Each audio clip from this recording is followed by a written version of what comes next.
This is my breakfast for today. Coffee and peanut butter spread with bread. And then a Rice Krispies Treat Rainbow Flavor. Masarap to. Kahapon natikman ko siya dun sa Costco. Ang sarap. Meron pa siyang chocolate. Meron din yung parang parang toppings lang yung chocolate. Tapos yung isa, meron talaga maliliit na tsokolate. Masarap. Ayan. So, ngayon nanonood ako ng vlog ni Aunt Klutz. So, yan yung vlog niya sa TV. Sa TV na ako nanonood, direct na yan. Ang gamit kasi namin TV is Smart TV. Hey guys! So, I'm back. Now, I'm cooking my ginisang sayote. So, this is what the ground pork I'm using. Yan. Yan yung ginagamit ko. Pork. Kinigisa ko muna. So, ako medyo golden brown na siya bago ko ilagay yung ibang ingredients ng ginisang sayote. So, I already make my rice. Ito yung sayote, sibuyas, kamatis. Yan. Tapos, nakalagay na rin dito yung salt ko, yung pepper, at saka, syempre, hindi mawawala ang beef cube or bouillon. And of course, gusto ko medyo maanghang. So, lalagyan ko ng red crushed pepper. Yan. So, papatay ko na muna yung kanin ko para mainhin na lang siya sa init. So, that's my husband lunch or dinner. Dadaling niya sa work. Siya nagluto niya.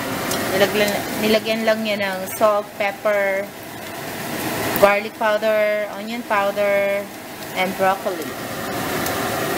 And that's chicken kasi nagda-diet siya. So, yan yung kanya. Siya nagluto mismo. So, ito naman yung sa akin. Now that medyo brown na yung ating pork, ground pork. So, set aside ko muna sila sa gilid.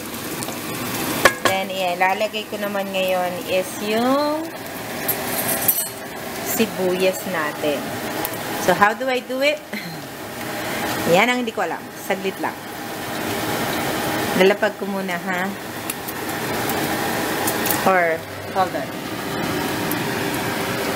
Patong ko muna tong aking camera dito sa ating sana hindi siya malaglag. Okay, sasalin ko na muna tong sibuyas. Ay, nalaglagan sayote. Hold on. Survive natin ang sayote. Kasi sibuyas muna bago ang lahat. So, ito na yung sibuyas. Umigisa na yung sibuyas na mag-isa. Hindi ko na kailangan haluin. Maluluto na siya na mag-isa dyan. Once malambot na yung onion natin, ilalagay naman natin yung alam niya na. Hold on. So, okay.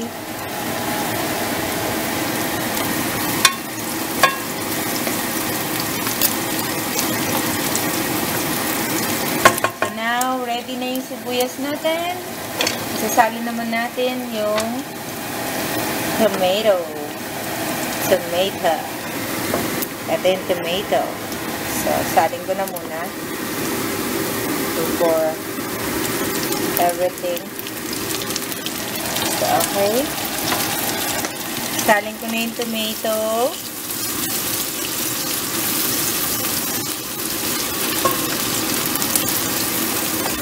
Yan ko lang siya. Hindi naman kailangan haluin ng haluin yan. Yan lang natin muna mag-isa.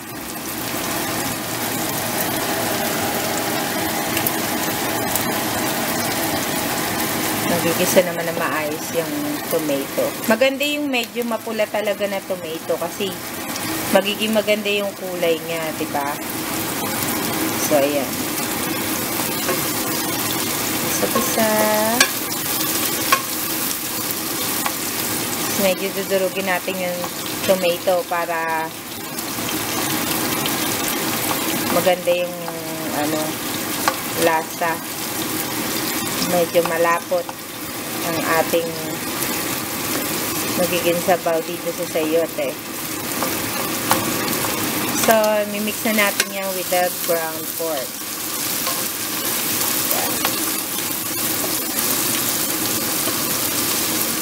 Kung yung iba, naglalagay na kagad ng salt and pepper habang ginigisa yung sibuyas, kamatis, at saka yung pork.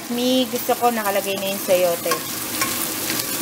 Para may lasa din, pati yung gulay, diba? So now, ilalagay na natin ang sayote. Oops. Teka, saling ko muna yung sayote. Yan lang. Isang sayote lang ginamit ko eh. Mas gusto ko yung maraming pork. Okay na yan. So, yan. Ngayon, maglalagay na po tayo ng paminta.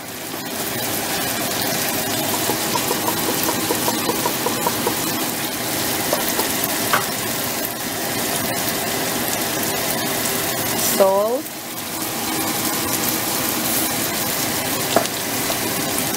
Maglalagay din tayo ng buyon, ng beef buyon. Nalagyan na natin ng buyon. So, next, ito naman, last yung ating pepper. Crushed pepper. Tapos, haluin lang po natin. Halo-halo.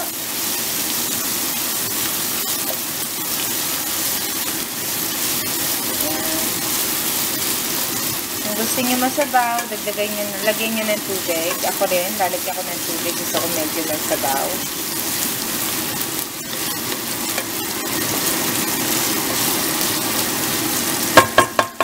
So, maglalagay ako ng water.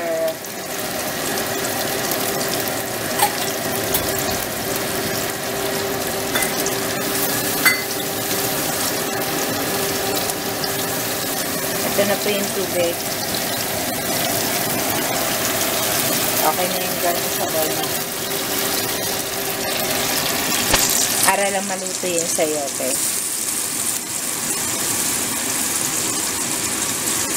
Okay. So, yan natin siya.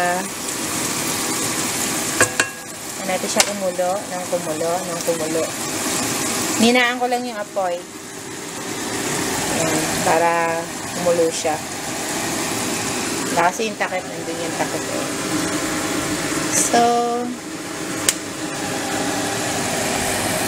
So we'll be right back, okay?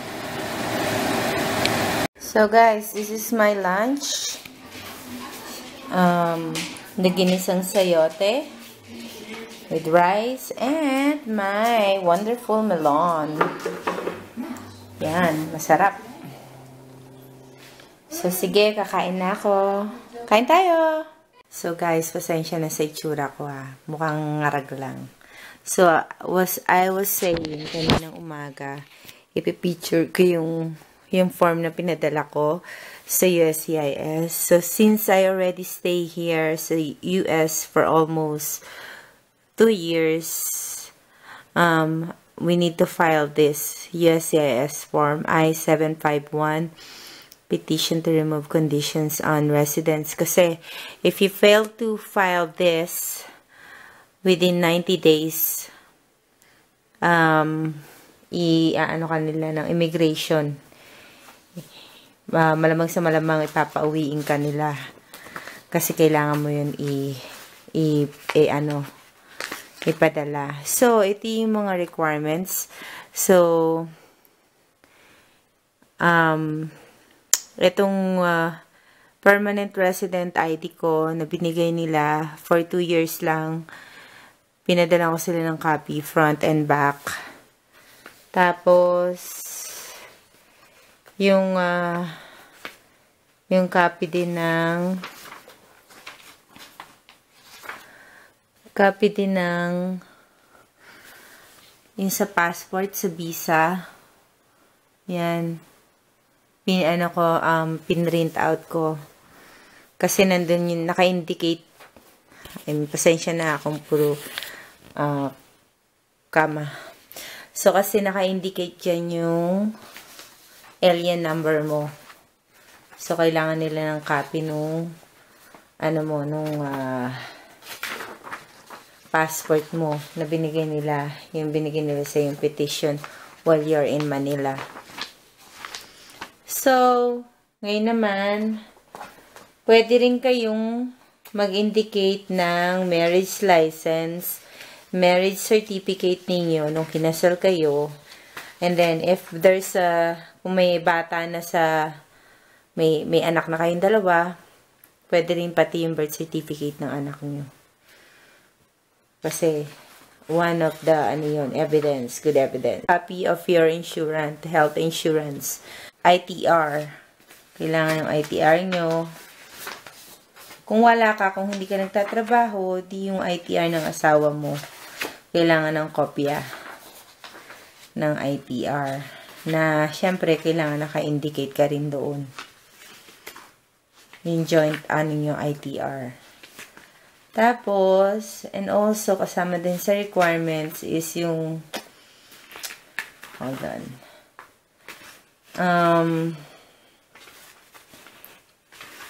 joint account ninyo, kasama also yung history account na habang ginagamit niyo yung card ninyo every monthly. Yun, kailangan nyo yun. So, guys, kung meron kayong, kung umuupa kayo ng apartment or may house kayo at naka-indicate naman yung pangalan nyo doon na ikaw yung isa ka sa mga co-owner ng bahay or ng apartment, yan, kailangan mag-submit din kayo for the sake of Form I-751 for the conditional residence. And also,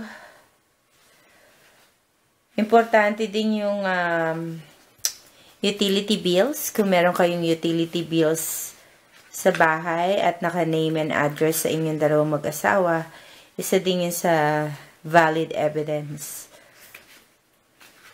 And also, kailangan din ninyo ng what they call it, letter. Kailangan nyo magpagawa sa dalawang close friends nyo or dalawa sa relatives ninyo na may kinalaman may alam sa pagsasama ninyo mag-asawa. Yan, isa din yun sa mga valid evidence for removal conditions. Tapos, pwede rin ninyong bisitahin yung USCIS site para doon malaman nyo talaga kung ano yung mga dapat talagang kailangan. So, just follow the instruction lang. Hindi kayo maliligaw. At saka, every instruction na na-mention nila na meron naman kayo, pwede nyo nang ipasa. Kasi mahirap na yung kunti-kunti lang, tapos hindi nyo pa tinodo. Alam nyo yun. Kasi pwedeng ipatawag pa kayo or, questionin pa. So, gawin nyo na lang yung mga dapat nyo nang gawin para masikaso kagad nila yung form ninyo. So, ako, napadala ko na yung form namin, yung form ko, napadala ko na sa USCIS. So, naghihintay na lang ako ng response sa kanila. Kasi, before naman kayo magpasa ng requirements, they're gonna send you a letter na sinasabing, parang nire-remind lang kayo kung when kayo dapat magpasa, at saka kung ano yung mga possible na requirements na kailangan nila. So, nasa sa inyo kung ano yung gusto nyong ipasa at kung anong meron kayo. Kung ano yung wala pa kayo, gumawa na kayo para at least valid lahat yung mga requirements na ipapadala nyo sa kanila. So, yun lang yung masishare ko. Maraming salamat po sa panonood. And sana hindi kayo ma-bored and mag-subscribe kayo sa channel ko. Yun lang. Good night!